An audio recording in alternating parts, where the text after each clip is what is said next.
the faded white scar that stretches from the bottom of his left ear along the curve of his throat, landing just above his pulse. You wouldn't know it's there unless you know the story, and he doesn't tell just anyone. But I'm not just anyone, especially not now. My throat tightens from the emotions lodging in the back of it as I scope out his sculpted body. He works hard for every muscle, spends countless hours in the gym or training at the fire department, and it shows. The man sleeping beside me has been a figment of my imagination that I've conjured thousands of times, but his body is a masterpiece I never could have perfected unless I saw it in person. I absorb the memory of his body spread on my mattress, bare to me.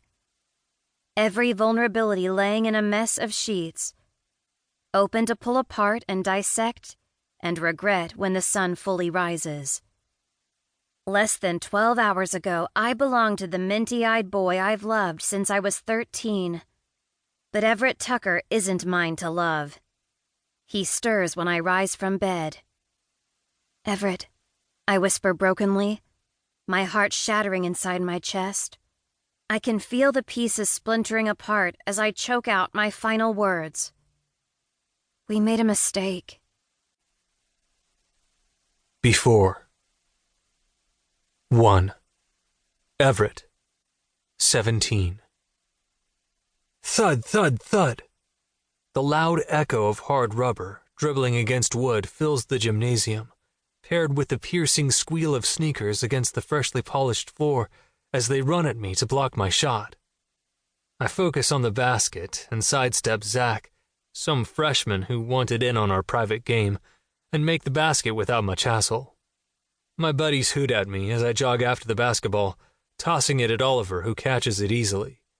Tucking it under his arm and brushing the back of his wrist across his forehead, he nudges my arm. "How many points is that for you?"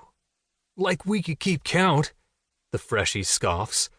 He's bitter because I wouldn't pass it to him, but the asshole wouldn't even change out of his work boots before joining in. If I were coach, I'd throw a shit fit for fucking up the floor. Fremont is scrawled in big blue and white block letters across the red outline of the polished court. Patriotic, since we're the Fremont Patriots.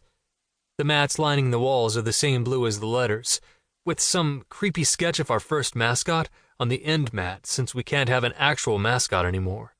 Who knows why? I don't really care enough to ask Coach. I grunt when the ball smacks into my chest and glare at Oliver when he feigns innocence.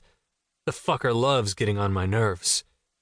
I toss the ball back, and we do that a few more times before we go one-on-one like we usually do, right before lunch ends. "I'm trying to talk to you, and you keep spacing out. What's your deal?" Shit. Oliver's parents have been in the long process of adoption. For about 2 years, they've talked about adding on to their family. I know this because I spend 90% of my time at the James's residence. Bridget and Robert are practically parents to me, so I know how big today is for them, because they're finally signing papers to get some preteen they've spent time with for a while now. He tries tricking me by darting left, but my reflexes are better. I easily block him and steal the ball. "Why aren't you with them right now?" Managing to get the ball back, we battle it out until he gets a shot in on me. "It's not like I haven't met the girl before. They tried fostering her once before, remember? But something fell through on their application, so they settled for us meeting her in stages." I grunt. "Still think you should be there." He shrugs, glancing at the clock. "I've got a bio test today that I actually studied for. They understand." Coach has been on his ass about keeping his grades up, because the 10-week progress reports showed a less than stellar grade point average. Anyone getting a 65 or lower in any class has to sit out on games. It's school policy. When we realize the bell is going to ring in less than 5 minutes, we head to the storage room and toss the ball back on the rack. "What's she like anyway?"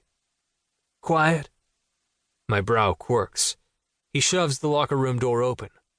"I don't know, Rhett. She's not very talkative. Even when my parents asked her questions about herself, her social worker had to fill us in